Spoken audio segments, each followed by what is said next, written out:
ہمارے علاقے کے اندر آج سے کوئی 20-25 روز پرانی بات ہے کہ ایک 15 ایئرس اولڈ بچہ تھا، اور اس کو ایک گیدڑ نے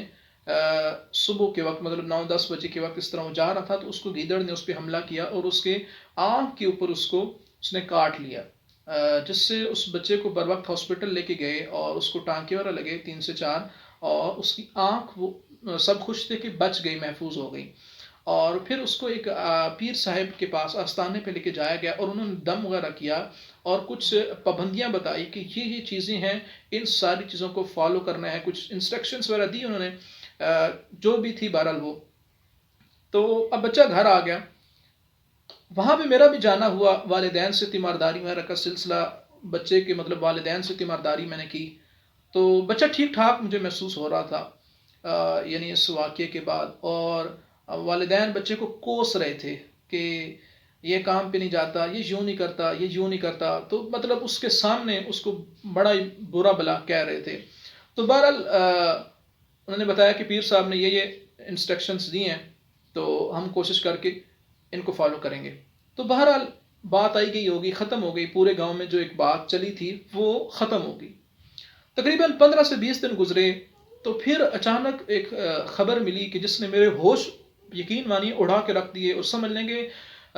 میں اس ٹائم بائک پہ تھا، ڈرائیونگ کر رہا تھا جس وقت مجھے یہ خبر ملی کہ آپ جس کو مہارتن کہتے ہیں نا کہ زمین پاؤں کے نیچے سے نکل گئی، تو میرے پاؤں کے نیچے سے اس وقت زمین نکل گئی جب مجھے یہ خبر ملی کہ اس بچے کی ڈیتھ ہو گئی ہے۔ میں بڑا حیران ہوا کہ وہ تو ٹھیک ٹھاک تھا، اس کی ڈیتھ کیسے ہو گئی؟ تو بہرحال پھر جب بعد میں جو بھی معاملات ہوئے، خیر اس کو غسل ہم نے دیا، اور پھر اس کا نماز جنازہ الحمدللہ میں نے خود پڑھایا، اور اس کو ہم نے دفن کیا۔ تو جو ایک بات ہے پھر بعد میں چلی، تو جو بات معلوم ہوئی وہ یہ تھی کہ جو پیر صاحب نے انسٹرکشنز دی تھی ان کو درست طریقے سے فالو نہیں کیا گیا، جن میں سے ایک یہ تھی کہ گھر سے باہر بچے نے اتنے دن تک نہیں جانا، اس کو بھی فالو نہیں کیا گیا۔ اس کے علاوہ بھی اور جو چیدہ کچھ تھی ان کو فالو نہیں کیا گیا۔ اور سیکنڈلی یہ تھی کہ انہوں نے اس کے جو ڈاکٹرز ہوتے ہیں ان سے باقاعدہ اس کا علاج نہیں کروایا ہاسپٹل سے۔ تو مجھے یقین مانیے بڑا دلی صدمہ ہوا، اور بہت جو ہے نا دکھ ہوا کہ اگر یہ والدین چاہتے تو ان کا بچہ بچ سکتا تھا، آج یہ بچہ زندہ ہوتا۔ دو چیزیں تھیں نا، دو میں سے ایک پہ بھی عمل کر لیتے تو بچہ زندہ ہوتا، یا تو باقاعدہ ہاسپٹل میں جا کے اس کے چیک اپ وغیرہ کروا کے اس کو جو انجیکشنز کا جو بھی کورس ہوتا ہے، جو بھی ڈاکٹرز ہدایت دیتے اس کے مطابق اس کا پراپر علاج کروایا جاتا، بجائے یہ کہ صرف فرسٹ ٹائم جا کے صرف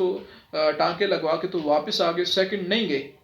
باقاعدہ اگر اس کا پراپر علاج کروا لیا جاتا تو وہ بچہ آج زندہ ہوتا، یا کم سے کم میں پیر صاحب کے پاس نہیں گیا، اگر وہ صاحب اثر جس طرح کے لوگ بتاتے ہیں تو اگر وہ صاحب اثر ہیں تو پھر انہوں نے جو انسٹرکشنز دی ہیں ان کو لوگوں کو فالو کر لینا چاہیے تھا۔ اور یہ چھوٹے بچے کی نہیں، اس کے والدین کی ذمہ داری بنتی ہے، ان کی رسپانسبلٹی بنتی ہے کہ اپنے بچوں کو عمل کروائیں، ان کو ان چیزوں پہ چلائیں، بجائے کہ انہوں نے اس چیز کو ڈھیل دے دی، بچہ کام پہ جانا شروع ہو گیا، اور پھر جو بھی خیر معاملات ہوئے تو جب انسٹرکشنز فالو نہیں کی گئی تو کچھ ہی دنوں میں اس بچے کی ڈیتھ ہو گئی۔ تو اللہ تعالیٰ اس بچے کے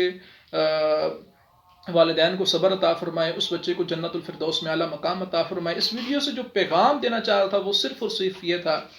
کہ خدا را اپنے بچوں کے حال پر رحم کریں، ہر وقت انہیں ڈانٹتے کوستے نہ رہیں، بلکہ ان کی زندگی میں ان کی تعریف کریں، ان کا حوصلہ بڑھائیں، اور اگر کوئی بیمار ہو جائے تو اس کا پراپر وے سے آپ علاج کروائیں، کیونکہ یہ آپ کی زندگی میں بھی آپ کا سہارا ہیں، اور آپ کے جانے کے بعد بھی آپ کے لیے دعا گو رہیں گے۔ اللہ پاک ہم سب کو عمل کی توفیق عطا فرمائے۔